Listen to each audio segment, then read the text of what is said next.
All right, guys, we are live. Thanks for joining Beard of Darkness Book Reviews. I'm here with a wonderful, wonderful person, and I'm sure a wonderful author that I cannot wait to read. The Fall is All There Is, Mr. CM Caplan or Connor. How Yeah, are you today, man? I'm doing good. I'm really excited. Oh, Yeah. I'm glad you're excited because I am too. We'll start off. What have you done today? What's going on with you, man? You've written any today? You've played some Skyrim. What's going on with you right now? I at the moment am I've just finished a couple days ago the rough draft for book two, and I'm letting that percolate for a bit, and then I'm spending the next couple weeks doing a beta read for Quenby Olson, who's got like the third book in her trilogy for Miss Percy. Uh-huh. She sent that to me, and so I'm taking a look at that, and oh my god, it's so good! It's so good. Will you say the name again? Quenby Olson, Okay. and the series is Miss Percy's Pocket Guide to the Care and Feeding of British Dragons. Wow, that sounds incredible. See, we were just talking about this before, like coming on. There's so much to learn about in the indie realm, and that's a new one to me that I cannot wait to find out more about. Quen is so talented. It's like cozy fantasy. Yes. She was like really like she put out Miss Percy like just as that was sort of becoming a nascent genre and sort of codifying itself. Mhm. She's been sort of riding that wave and everything, and she's so talented. It's incredible. Like her writing sounds like music in your head. There's like a rhythm to it. It's like she's currently like book 3 starts with like 11 different characters, and I'm like, how are you able to juggle all of this? This is Wow, crazy. 11. Now, are they like different points of view that you find out about? Oh, it's like 11 characters all in one spot, but there's a sort of omniscient point of view, so it sort of jumps around as is the for whatever would be the most dramatic for the given moment. It's great. Wow, dude, that's cool, man. So, R.H. Snow, I think I dragged her over from John Douglas's stream. Thank you for being here. Christy Mater, she says, hey, with 3 Y's. That's hey. Yeah. And she also says, Miss Percy is so good. Oh yeah, we were talking. I dragged Crystal in. I DM'd them a few minutes beforehand to be like, you're gonna watch this, right? Right. Yeah, no, we've talked. I think we've gushed about Miss Percy together on a number of different occasions. It's really really good. Well, I'm definitely going to be checking it out. So let's talk about your book, man. Tell us a little bit about what it's about, what the blurb, if you will, man. It's about god, I don't even know how to encapsulate it. It's Any way that you want to, absolutely. There's no pressure, man. Tell us a little bit about it. Not too much, obviously. We'll have some people over here be like, "Spoiler, man! What the hell?" yeah, it's about a set of royal quadruplets, told Like yourself, right? Yeah, I figured I could really corner that market, you know. That's a slim market, my guy. Yeah, I don't know the numbers, really. but quadruplets.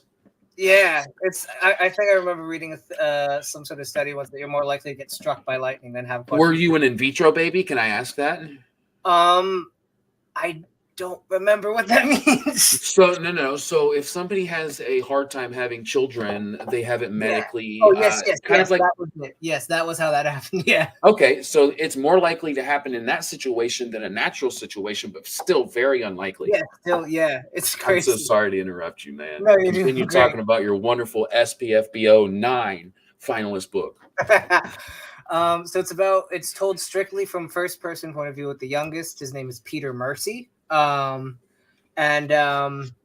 it's basically set in a world that's had 2 different apocalypses. Oh, damn. Yeah, one that's got like magic that sort of terraformed the world, and there's this weird mix of flora and fauna. At one point, they're traveling through a concrete forest with leaves of chalcedony. Is that how you pronounce that? I've never actually heard it pronounced out loud before. I don't know what that is. It's a gemstone. Okay, so I'm gonna have to check that out. I'm gonna trust that you're saying it right, though. Yeah, it's got like, so the landscape's all weird, and then over top that, a civilization started building these scientific wonders, and then blew themselves back to the Stone Age. So there's this weird sort of fusion of biology and plant life and biology and technology. There are lightsabers almost in the book, like these swords with batteries made of human thyroid that pump hormones into the blade and heat it up and everything. I love that you're going into that, because one thing I have heard about the book is it's nothing like, it's extraordinary. It's extraordinary. So thank you for putting that in there. None of it seemed particularly like groundbreaking while I was doing it, and then I put it out and everyone's like, I've never seen anything like this, and I was like, yeah, me too, definitely. I knew exactly what I was doing. This was not at all a mistake. That's awesome, man. Whatever. I was just trying to have fun, and then everyone's like, I've never seen anything like this before. That must be cool to hear. I keep seeing in the chat that we've got one of the best first lines. You want to say it? I was 6 years old the first time Mom threatened to sew my mouth shut. Okay, I've seen you post that. Yeah. I like that. That's a cool. I mean, that's intriguing, I guess. Like, if I read that, I'm definitely going to continue to read. Yeah, I had a lot of fun with that. It took forever to figure that out. I think I had it like 6 months before it was ready to go, but like I had been working on it for like a year beforehand, where it was just sort of like I had any kind of first line, and then I got so desperate I started looking up other first lines to see if it could give me something. And there was one line I remember stumbling into was somebody talking about a character talking about their father saying something, and I was like, oh, I gotta go with something like that, because the whole theme of the book revolves around like family drama. So let's do that, because that's sort of like I wanted the first line to really encapsulate the themes of the book, while also sort of building the character and the voice for like, this is a dude whose own parent threatened to sew his mouth shut, but he doesn't really seem too bothered by it, and is even going so far as to defend her in the next few sentences. I like that, because I could probably think of a few times my mom said that to me, and do I blame her? Hell no. Like, I still, like, I can imagine her saying that to me, and there's probably times where it's like I can understand how that's a realistic thing. Right. Yeah. There's like a level of sort of I was a menace as a child, so I definitely know that feeling. Yeah, absolutely. So were you like, I'm going to do exactly what they say not to do, or were you kind of like, I'm my own person and it doesn't matter what they say to do or not to do, I'm going to do what I want? Probably a bit of a mix. I was mostly just really loud growing up, and didn't understand social situations very well. So people would explain things to me, and I wouldn't understand why they were explaining it to me or why I had to follow along. And then I just get friend in here. You got a friend in here, and she's telling on you. I don't know. She's all right. So so there's some truth to that, Christy. All right, that's some good inside scoop. So Crystal. We've got two different I'm sorry. That's Crystal. That's awesome, man. Crystal was out. Christy. Oh, I'm sorry. I didn't mean. It is Crystal. It looks like Christy. I figured it'd be better to say something. I wouldn't want you to like have her in for an interview or something. And then yes. Yeah. No, thank you so much. Crystal, thank you. I'm sorry for that, Crystal. I will pronounce that correctly now. It looks like Christy because it was really small on my screen here. Yeah, I can see that. Yeah. So there's two different apocalypses. There's family drama. Is there any else you want to go on and continue, like a little bit about the blurb? Like what do we explore without, obviously the spoilers?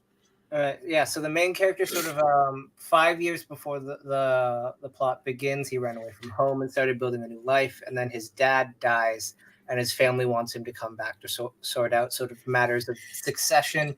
And he's sort of pulled back into a sort of court environment, and he has to navigate like a place that's sort of carried on without him and everything, and figure out what all the new loyalties are. And each sibling wants him to do something for them, and he has to sort of figure out where he's going to stand in the midst of this clusterfuck. Yeah, no. By the way, I should have checked that. You are absolutely allowed to say anything you want, my friend. Oh, perfect. Yes, sir. All right. Thank you, Crystal. I appreciate that. So Ian Montague says favorite character. Oh man, this one's hard. Who's your baby? Yeah. Peter, the main character. I've been writing sort of in various stories for I think 10 years now. I started writing him like him as a character in a weird sort of suburban King Arthur thing when I was like 17. And then he just popped up in random stories. I only really sort of figured out it was the same sort of character when I went back in 2021 when I started writing this. When I was like, oh, I think this is the same guy popping up. So he has a special place in my heart in terms of like he's the sort of character who's been in my head consistently for the longest. In terms of like who's actually the most fun like on the page, I think is probably Fabrian. Because he's just look at that. Look at the bottom here. Look what she said. Yeah. No, he's the hottest mess who's ever lived. Relatable. Yeah. He's an absolute wreck and has absolutely no filter. And he's just the easiest person to write because it's like, what would someone who's just emotionally coming apart at the seams and doesn't care to really censor himself say in this situation? Heroes. That's a hero type to me. Yeah, he's sort of all over the place. Not necessarily villainous or heroic, but just sort of is just like don't make me pick a side. I have a hangover kind of character. That makes sense. We all know that kind of person, and we're all kind of thankful because it allows us to be ourselves around that person, right? Yeah. That's actually a huge sort of dynamic that goes on there. Awesome, man. I'm really excited to read it because, I mean, Mark Lawrence is one of my heroes. He creates this thing. This thing has you in it. And not only has you in it, you're a finalist. Dude, how's that feel? That still feels fake, honestly. I'm waiting for like they're playing a trick on you. Like, knock on my door or something and be like, hi, this was all a prank. Give me the badge back and everything. Just like, oh, okay. Yeah, that tracks. That absolutely makes sense. Here you go. Like, awesome. It feels so fake. I'm just like, there's so many good books out there. That's insane. Well, for me to you, man, congrats, because I've put myself in your situation as much as I can. And wow, that's cool, dude. That is something you will remember for the rest of your life, whether you're the winner or not, which, man, I pull for everybody. Yeah. I really do. I really do. And I think it's a wonderful thing that Mark has done. The last time I said this, it was really freaking cool. He actually was like popped up in my the comments here, and I was like fanboying a little bit. I kind of so cool. It was dope, man. He's really a nice guy. Christine Harms says, and I am saying that right. All right, as far as I know. I'm so sorry. No, please. I'm so thankful I didn't go for an hour like saying her name wrong. Seriously, dude. Yeah. So Woot Woot finalist. Yes, that's awesome. How did you find out? Yeah, did you find out through the video that Becky did?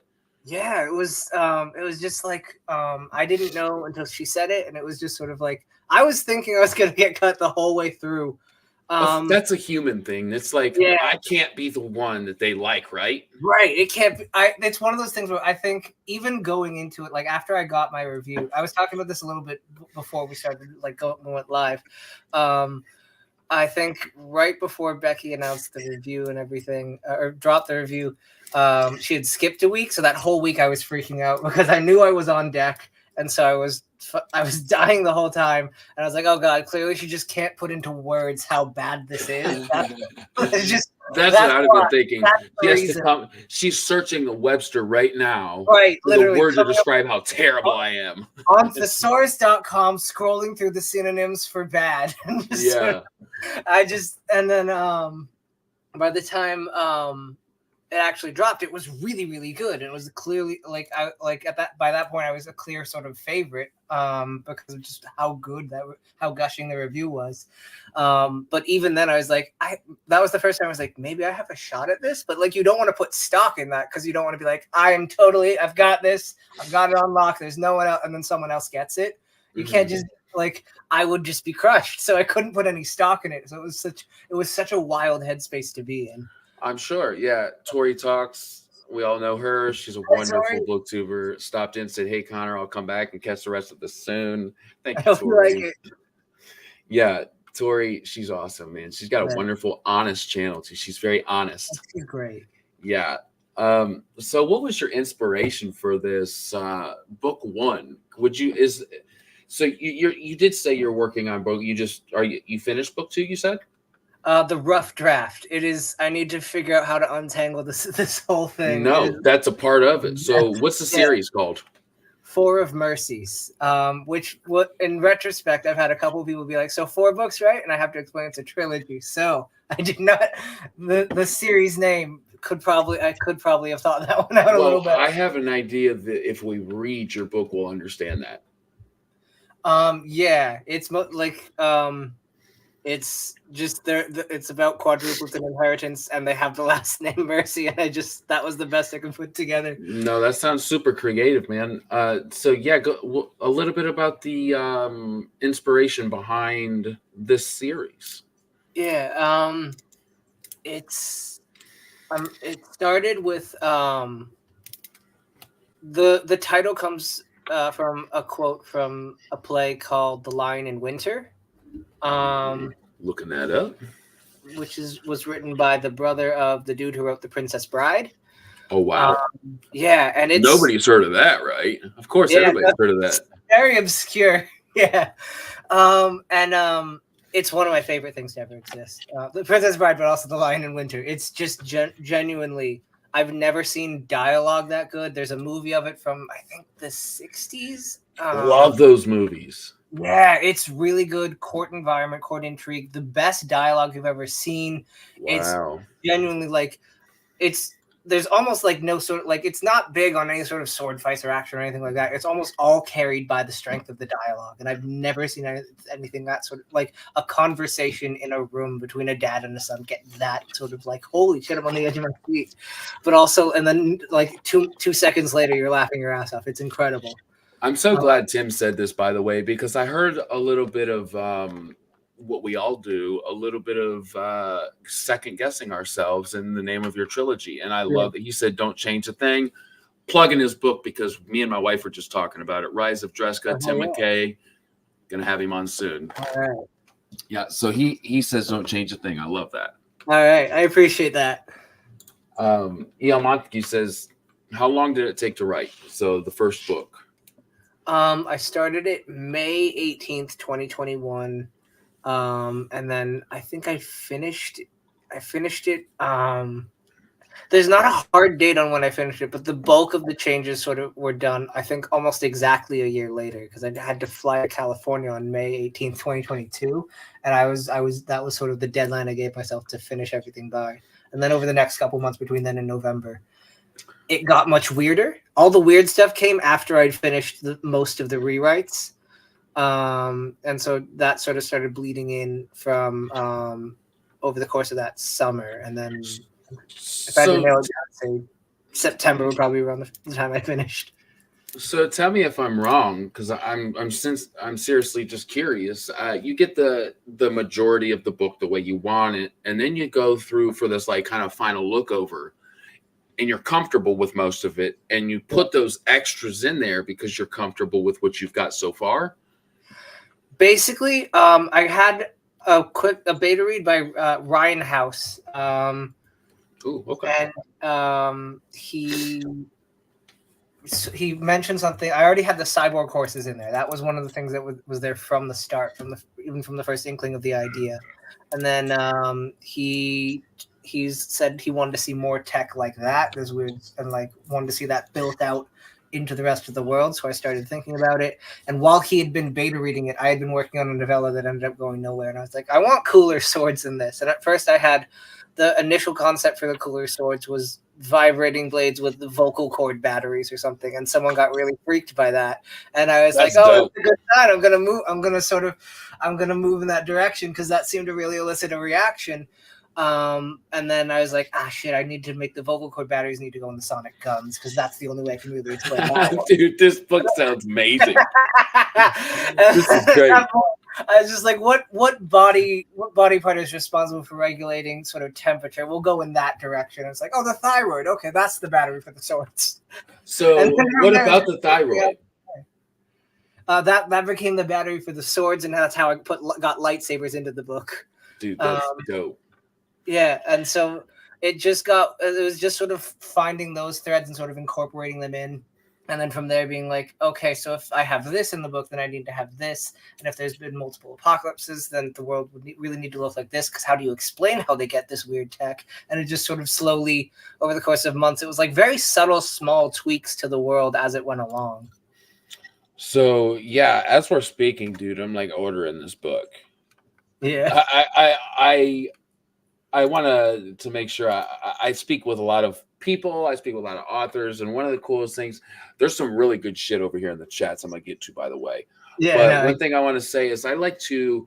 So there's people in my mind who I want to talk to, and then there's people like yourself who I find out about, and I'm like, ooh, putting them on. I'm gonna ask them on the yeah. show.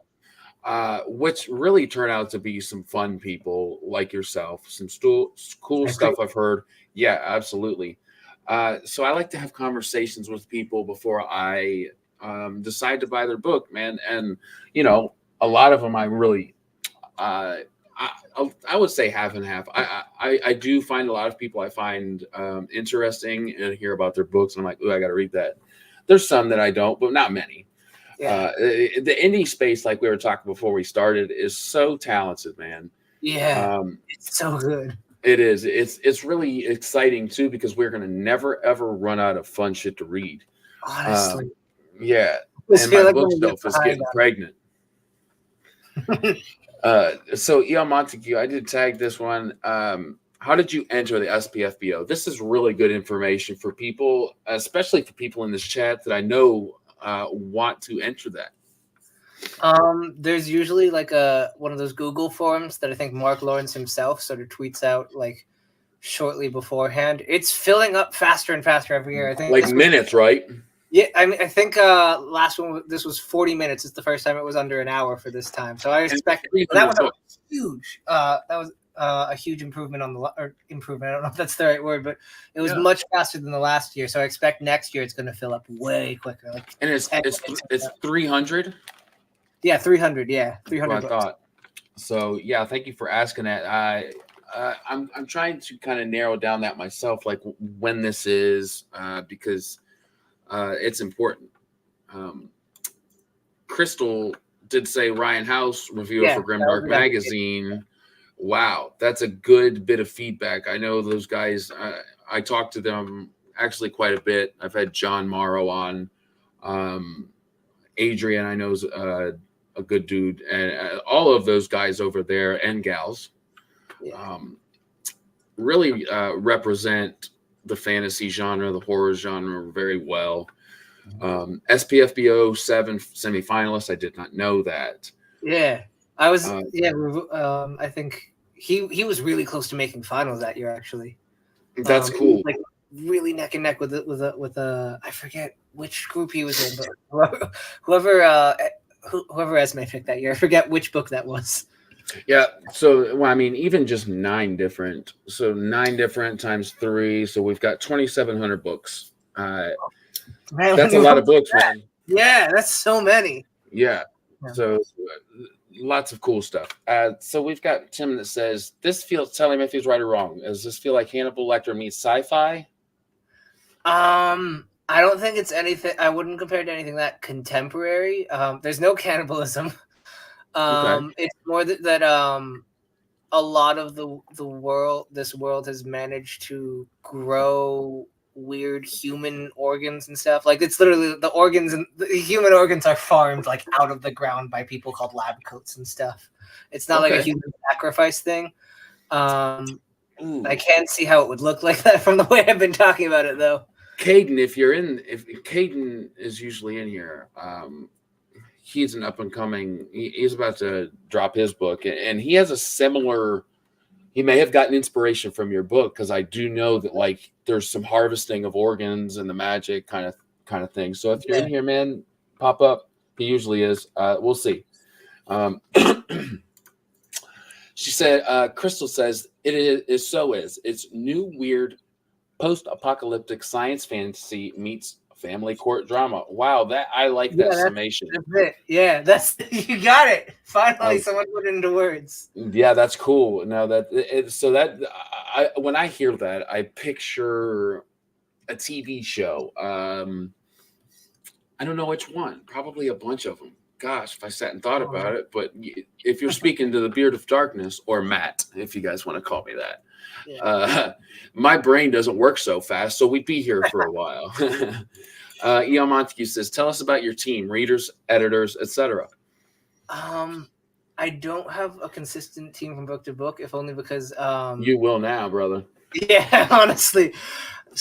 First book was A Sword in the Street, and that was basically all me. I didn't have anyone. I didn't know anyone. I basically just had to edit it myself. I sent it to a few people, but they had been writing for less time than me. And usually, when you send it to someone for less time with you, who has been writing for less time than you, you can get really good feedback from that. But sometimes some of the technical details are harder to sort of catch. So I had to do a lot of that myself. And then this book, I'm trying to remember. Now I'm going to feel bad if I leave anyone out. I think Angela Board did a beta read of it, and that was brutal. That was so brutal because it was originally a 208,000 word romantasy novel. Then she read it and was like, this doesn't work. The focus needs to be on the siblings. But do you regret letting her give you that info?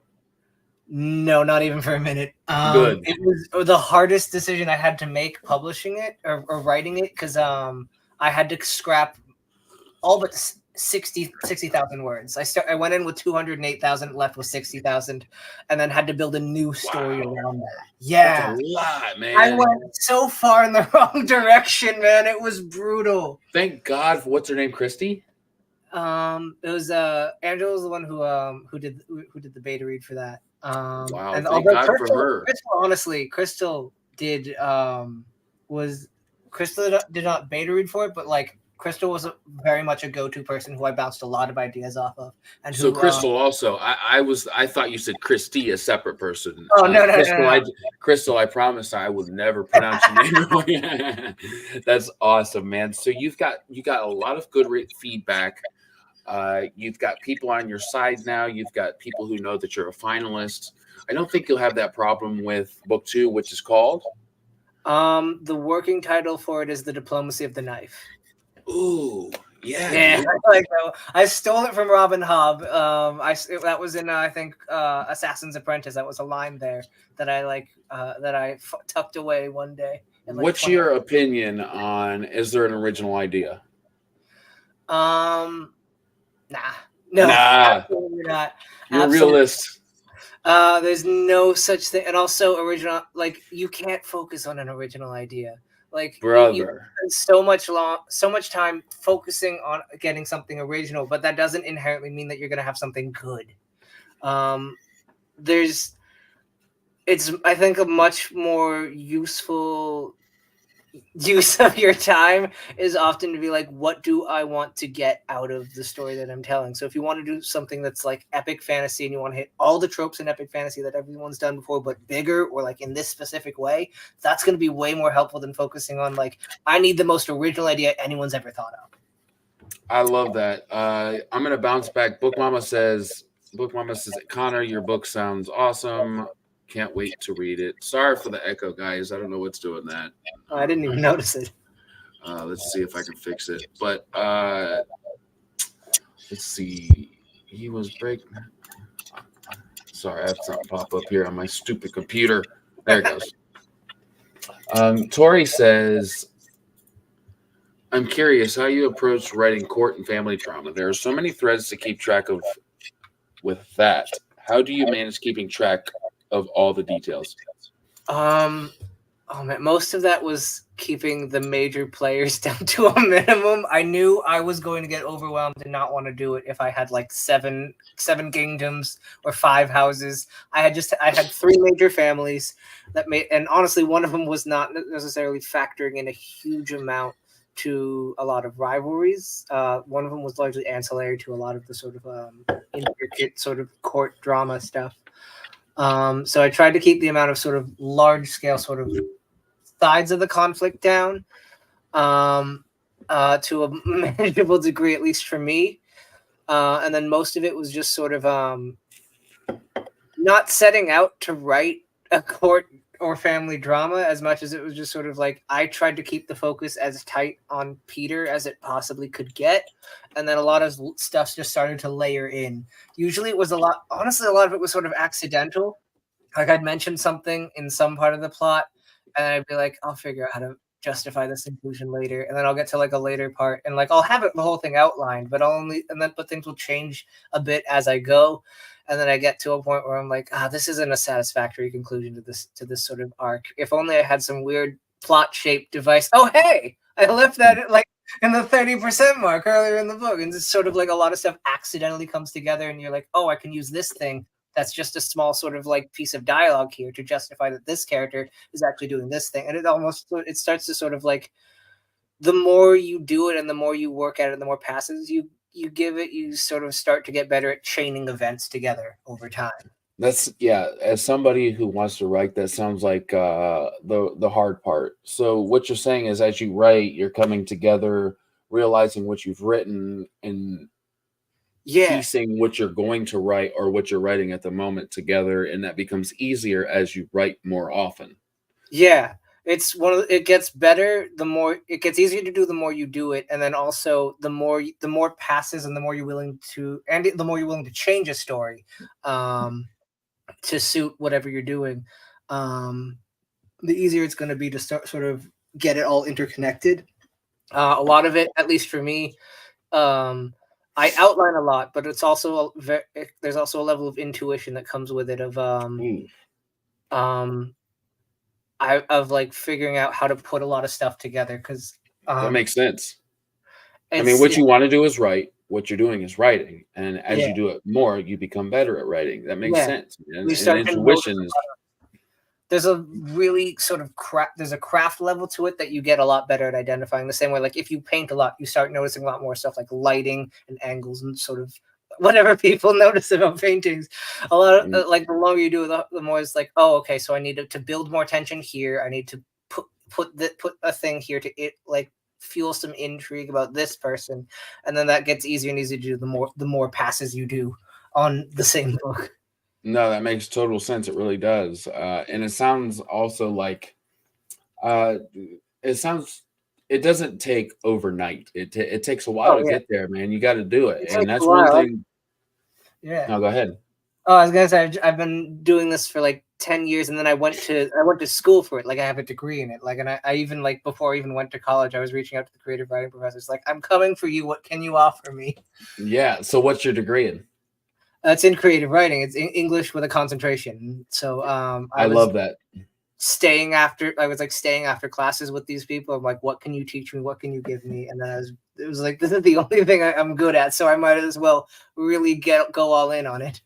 Tori says, love that you brought that up, Connor, because I hear writers talk a lot about planning and process, but intuition is a huge part of writing as well. And phased is what she wrote. Yeah. Can't wait to read that, by the way, Tori. I, at first, speaking about Tori, I watched your videos, lots of them, and I did not know you were a writer. And I believe it was, I hope I get this right. I think it was Christopher Navo that introduced me to your book. So super pumped to read that. Also super pumped to talk with you next month. So yeah. Montague says a sculptor carved the image out of raw stone, and author cuts the story out of words. I like that. I like that. Crystal says Tori is coming up with bloods. Tori is upcoming with Bloodstones, which is so good, you guys. Oh wow, that's yeah. That's a new series she's putting out. I've heard a lot of great stuff. Yeah. We've got EC Greaves. I can cut through the edgy because I know this man from New Zealand, one of the most beautiful countries, because Lord of the Rings. I mean, oh watch yeah, it, guys. yeah, obviously, yeah. The man himself who wrote Daughter of the Beast. He's here. Thank you, man. Tori says, Christy, hi, I love you. I have to put these up, guys, because I respect every single one of you. I love that. And she says, I may or may not just have to open up a certain fall is all there is on my e-reader. All right.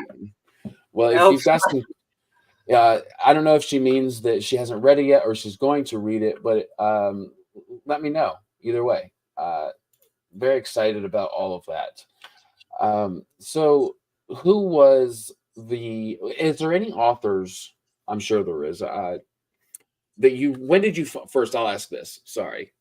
When did you find your love for literature? Um, Probably sometime in high school. I hated reading growing up. I was not one of those authors who's like, I've always found an escape in book. No, I hated it. I Me absolutely too. hated it. I was really, really into comics as a kid. That was the one thing. To the Which point where like one? a lot of Marvel and DC stuff. There's oh God, I'm trying to think. I got really, really into Superman, really, really, really, really into the Hulk, mostly because those are the ones, in my opinion, that are like the hardest to do well and the easiest to do badly. Well said. So I inspiration. yeah, inspiration. Or I'm Um, sorry, you're like, when did you find your love for Yeah, literature? yeah, I'm yeah, yeah. sorry. I was about to go on a tangent about comics. Like, thank you for pulling me away from that. We would have been here for That's what I hours. do best, my guy. Oh man, think my dad was reading the Chronicles of Thomas Covenant when I was like really, really little, and then I really thought the cover was really, really cool, and I was like, when I'm old enough, I'm gonna read it, and then I did, and I mean, it got me into fantasy for what it's worth. I haven't read it since I was like, I don't know, maybe 15, 16. I can't say how well it's held up. There's some stuff which might be more problematic going back to it. I don't know. But that was what got me into it. Has an absolutely like the biggest piece of shit main character you've ever fucking seen. And he's like, Which one? What is it? the Chronicles of Thomas Covenant, the Unbeliever. Okay, okay. I'm not familiar with that. I'm It's sorry, I didn't mean to interrupt you. Yeah, it's fine. It's I think it came out in the 70s, like really like when Del Rey was just starting to publish a lot of fantasy after the success Okay. of Tolkien. And my dad really liked it because he grew up with it. So I started with that, and that was very sort of like Tolkien, but one of the first Tolkien imitators that was kind of doing its own thing and really sort of trying to develop it. And it's that was what got me into it. My mom really, really liked The Wheel of Time. So I gave that a shot for her sake, and I read the first 3 books. Oh yeah, that was that comment. Yeah, that's the thing we're talking about. It's like I don't know if how much that holds up. The main character is a rapist. It's Oh wow, genuinely yeah. Wow. yeah. Oh, It's hard because yeah.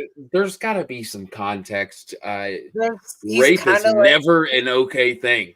yeah. It's big. It's- Like he's really. I think the author was really trying to push like how despicable you can make a main character. He kind of thinks he's in a dream world, but even if like you're in a dream world, like come yeah, on, like like if fucking your fantasy's rape, dog, like we've got some yeah, what issues. the fuck? And it's like a 16-year-old too, and he's been Oh, cured of leprosy. he's a young rapist. Yeah, it's messy. Oh, it's Jail. so He needs jailed up at this yeah, point. literally. Yeah, I'm not familiar with it, so it's I probably um won't read that. yeah, no, it's to I'm gonna go on a little bit to his credit. I think if I'm again I read it when I was a teenager, so I think he approached it in like this sort of like acknowledgement of like even the story acknowledges like this was fucked up, and Yeah. then but then there's also a thing where it's just sort of like well, we do kind of need him to defeat the great evil. What the fuck do we do now? But it's just Rape sort of aside. yeah, Jesus, it's rough. It's a rough read. It sounds I like it. I don't know if I would try it again. Try reading it again now. I don't know if I would necessarily recommend it to anyone.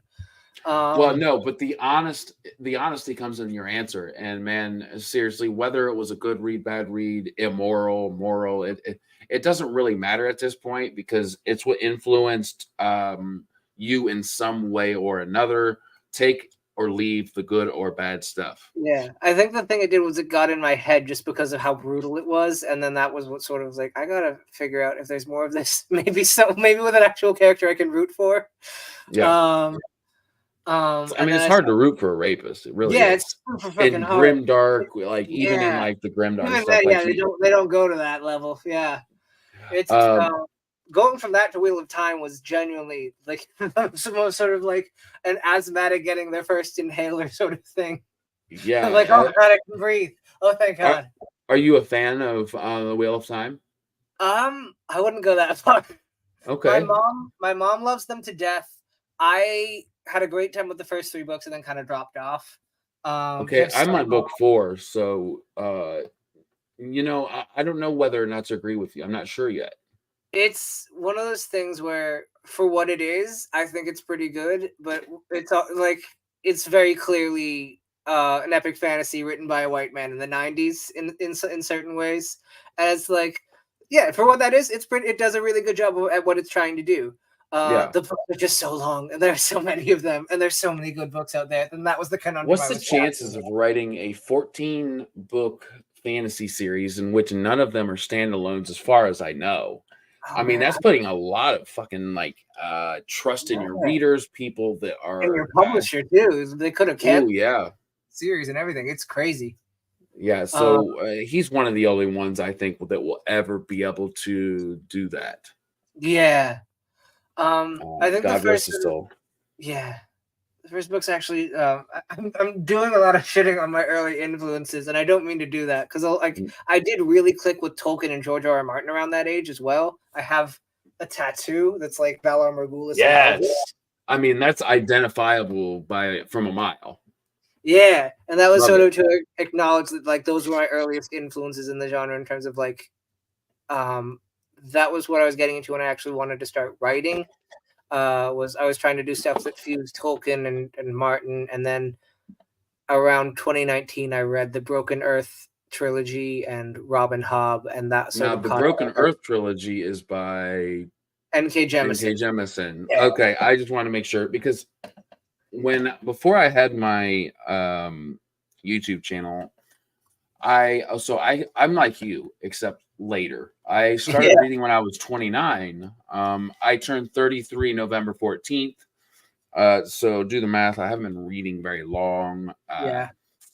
In high school, if you told me that I'd be running a YouTube channel that was screaming about books being written and loving books, I'd have been like, no, Yeah, no, I get it. you liar. But man, I'm so happy to be here talking with people with like Oh, it's you. great. It's so fun.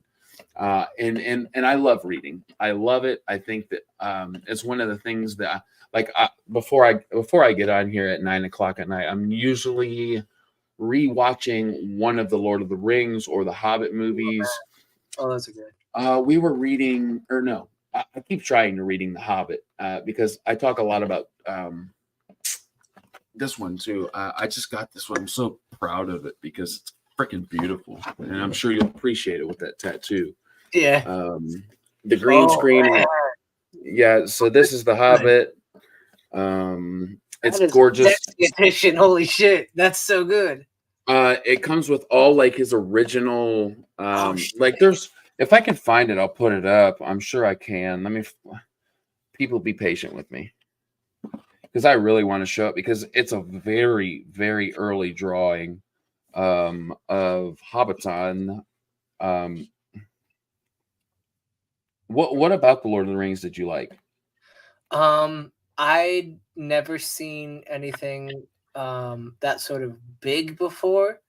Oh, it's Um, huge. yeah, in terms of like the world and the history and everything, and I loved it, like this idea of like it's. I was surprised because I grew up with like the movies and everything.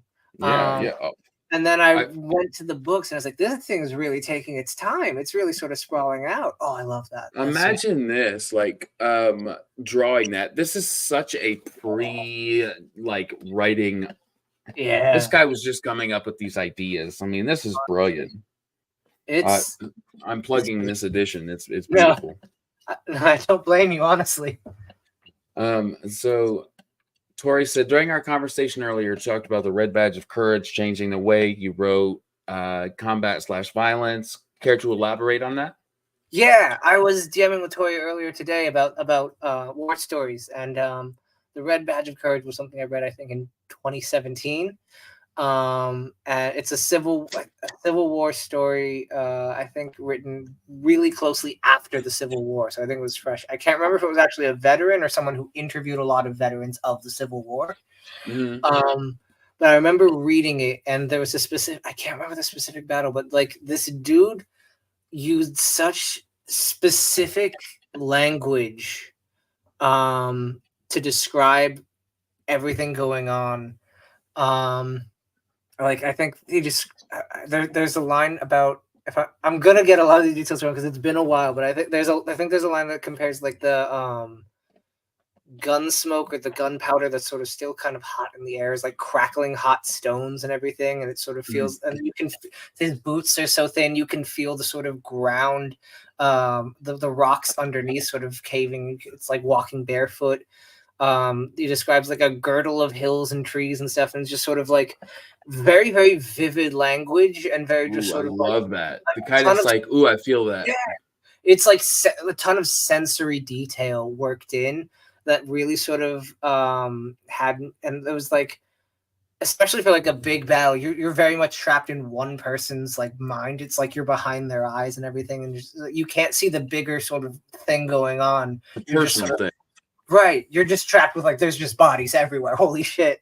And Yeah. it's just like this really, really vivid sort of hugely sensory detail forward, less on the visuals, and that really changed the way I write. Because like I try, if I need to get too heavy on the visuals, I feel like I'm not doing my job right. Because I don't, I do use visuals. I'm not like crazy or anything, but it's like visuals. Not even a hint of crazy is something that's passed Right. my mind. No, I mean literally, because visuals are like, movies are gonna outperform me in visuals any day. But like I Visual can do thing. shit with words that movies can't give you.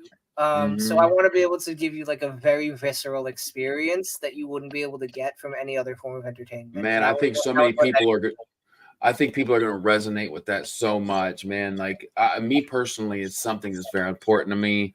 I gotta plug my homie here, and my dude here, Rob Lay. He is a new author, a new indie author. He's doing things right. He had Felix Ortiz do his beautiful book. This isn't out yet. I'm reading it right now. Anybody that wants to speak with him about his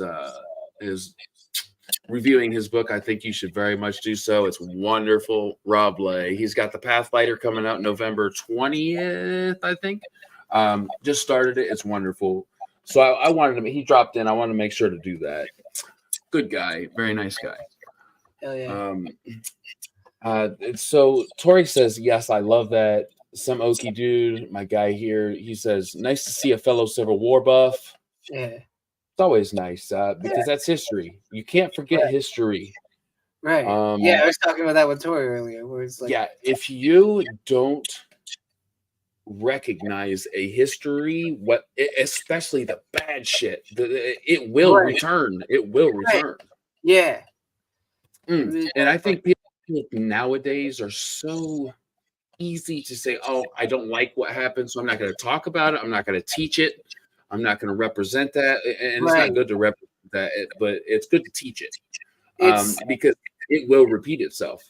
Yeah, it's really important to I was actually talking about this in general with someone the other day. The idea of like, it's really important not to just like both to teach a lot of this stuff and like understand the details of why it happens. I actually have my godfather has a lot of discussions like this. He does like a lot of programming at colleges to talk about this kind of stuff, and he's really good at like using humor to sort of like lower the temperature on a contentious issue. That's awesome. It's really, really good sort of rhetorically in terms of like, it lowers people's defenses. It makes it a lot easier to talk about, but you're also still engaging with it in a really sort of honest way. It's really, really cool. Jared Lays, he says, I hope I'm saying that right. Lees or Lays. Visceral is one of the first words I use to describe the fall is all there is. Yeah.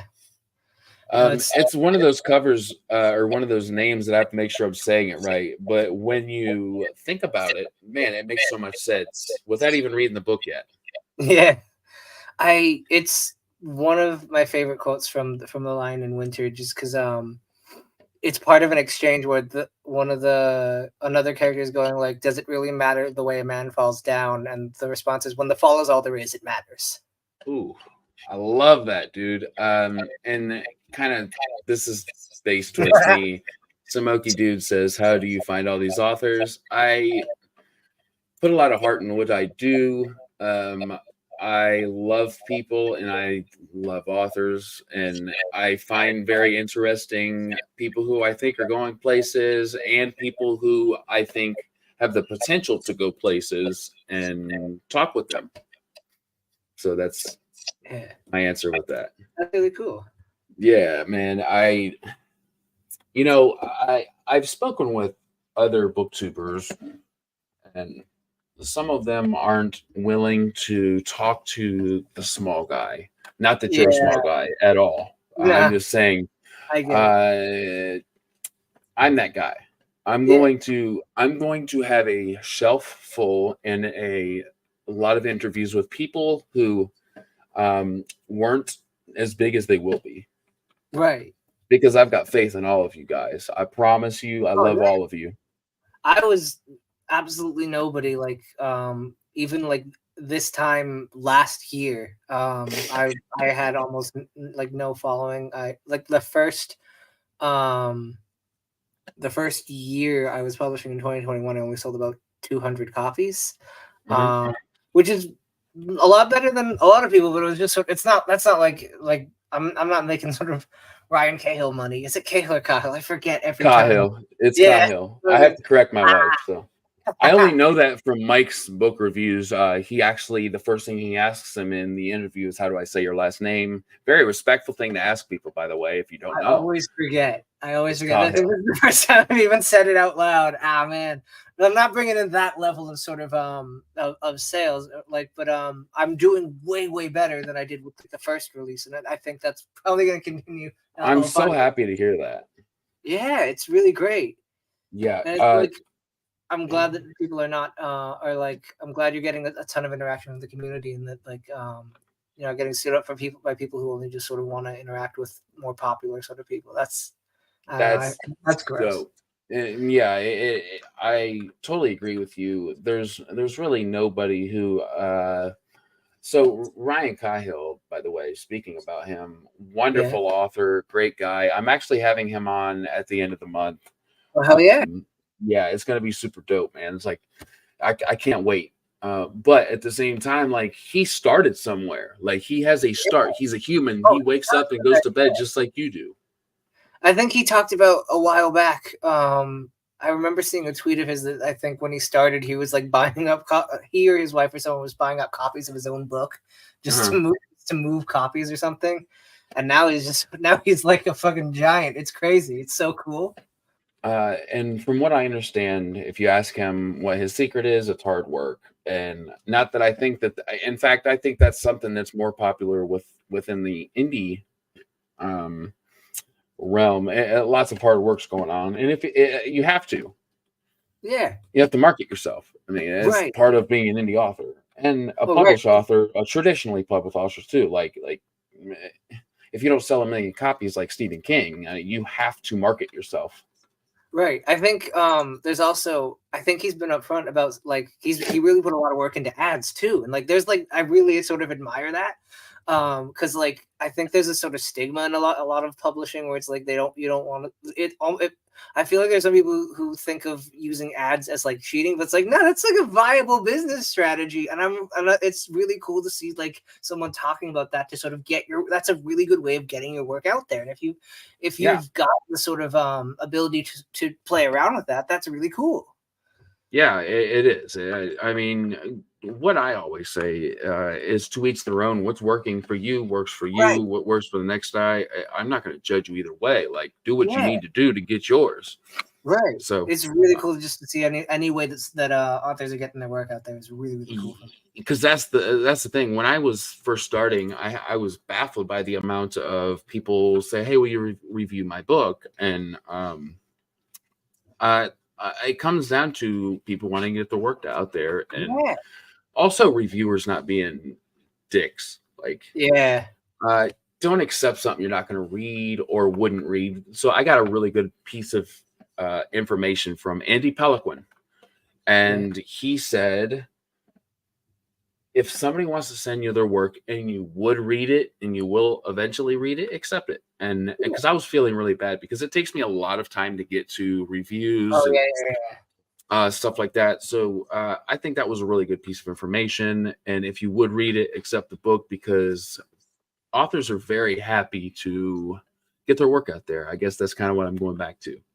I will say I have reached out to. There have been a number of times. It's really funny. There have been a number of times I've emailed a reviewer and they're like, "I'm too busy at the moment," or like, "This isn't for me," and then I've wound up like actually still befriending them, and it's really cool to just see that sort of thing. Like even if this is me sort of talking to the author side of the equation, like even if like you don't know whether or not they're going to accept it, like it doesn't hurt to still reach out. You know, that's always sort of like it In helps. fact, it's brave. Yeah, it's not always. I had like a template when I was just starting out for how I would reach out to reviewers. I'd look up their reviews. I'd find something I liked about a previous review that was in a title that was similar to mine, and I'd be like, "Hey, I really like this thing about you said about this similar book. Here's another book you'll like." And some that like there were some times that didn't pan out, but these people were really impressed that I was able to find something I could compliment about their reviews. I think that more friendships and everything like that. It's really cool. Yeah, you're relating to somebody before pitching your book, and I think that that's key. It really is, because that's, I mean, as a reviewer, that's the ones that I take, the ones that I'm going to take my time. So EC Grief says elitism sucks, but tall poppy syndrome is also miserable. I don't know what that is. But we are all starting as rookies and all might be bestsellers. Still the same person though, right? Yeah. Yes, you're right.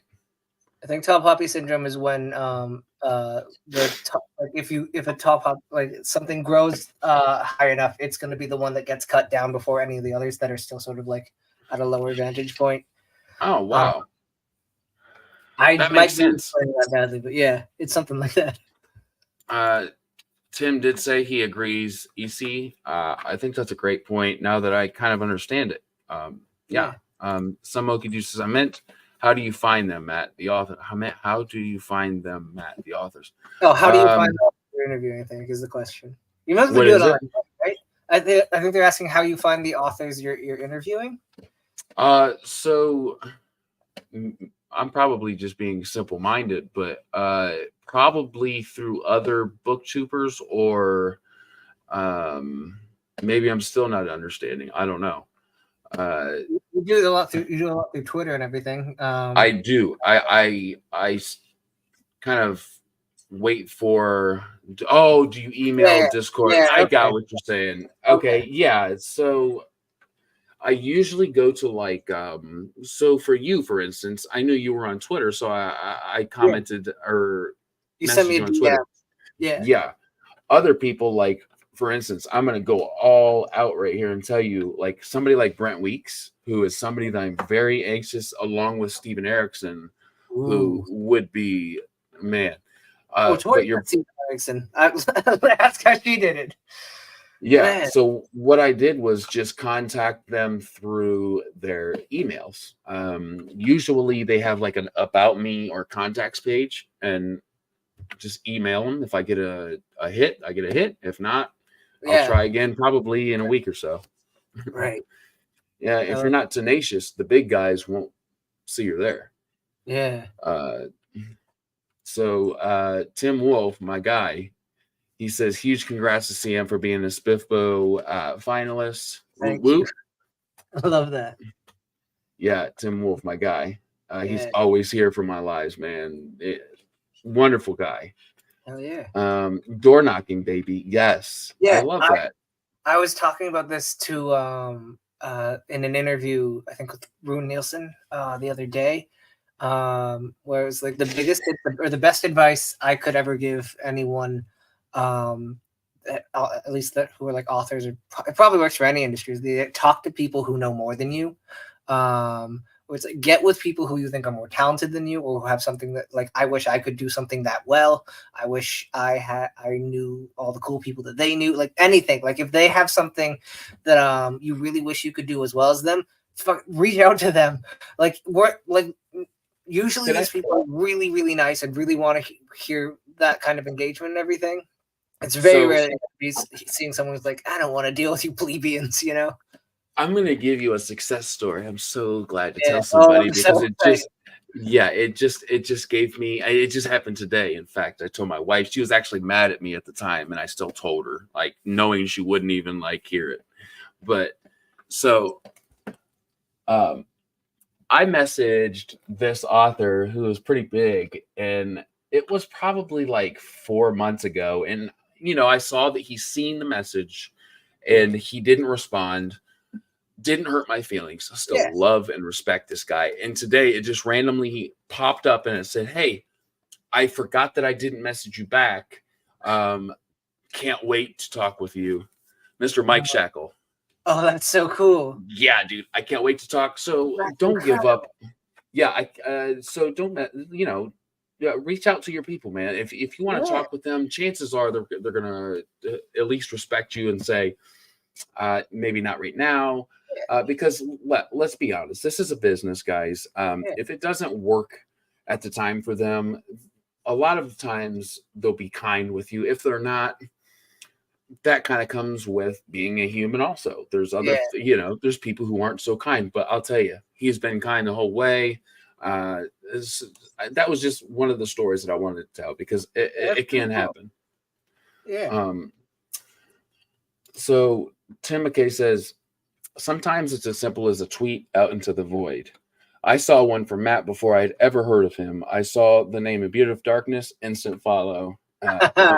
Amazing Discord space, sealed the deal. Oh, thank you for plugging my Discord. I can't wait to get some more people there because my full list of people I'm going to talk with is there. Yeah, I like that. Yeah. And I keep that exclusive to Discord for a reason. I want people Yeah. to come there and That's talk about the books that I want to talk about. And right. hopefully you do too. Yeah. So I've heard a couple, but give us a couple of your favorite authors. Right off the top of my head, there's Robin Hobb and N.K. Jemisin. Robin Hobb did stuff with character focused writing and point of view that I didn't even know you could do when I first read it. It got so deep into a point of view that I was like, holy shit, I didn't even know it could go this deep. That's crazy.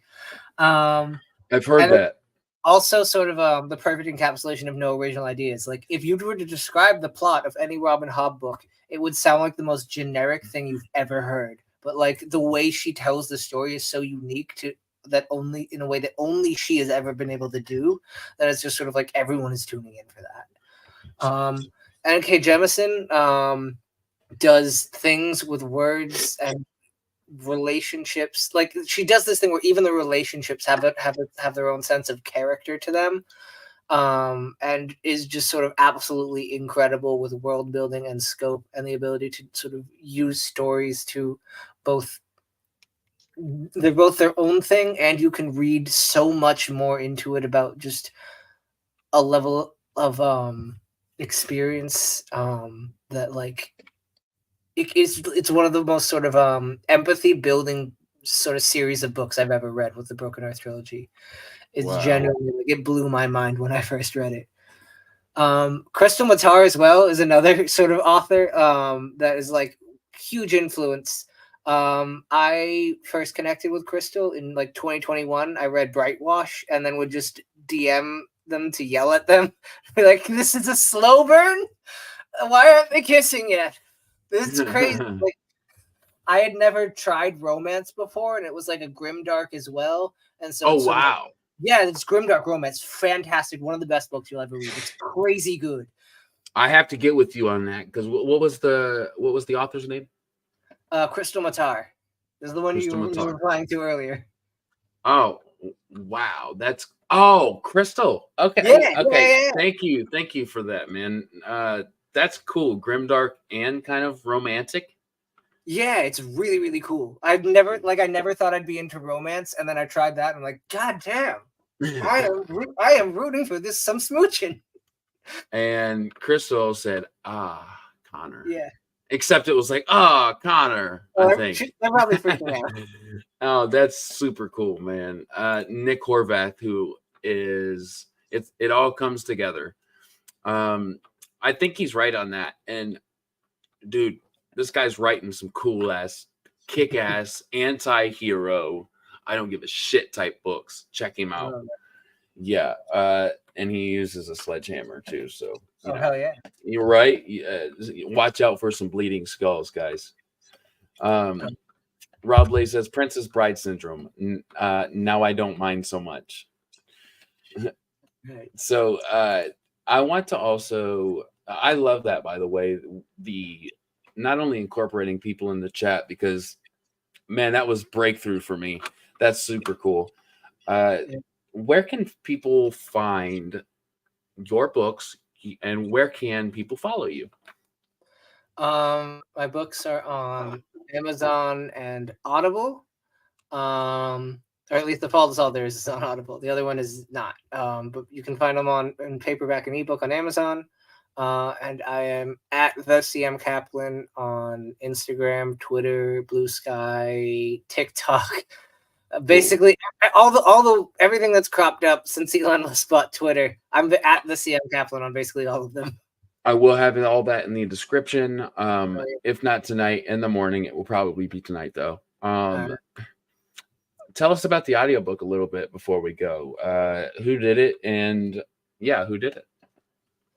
I'm trying to remember. He went by 2 different names when I was emailing him. I need to make sure I'm saying the right name. Give me 1 minute. No problem at all. Audiobooks are really good because people are on their way to work a lot of the time or don't have time to read. And audiobooks are wonderful.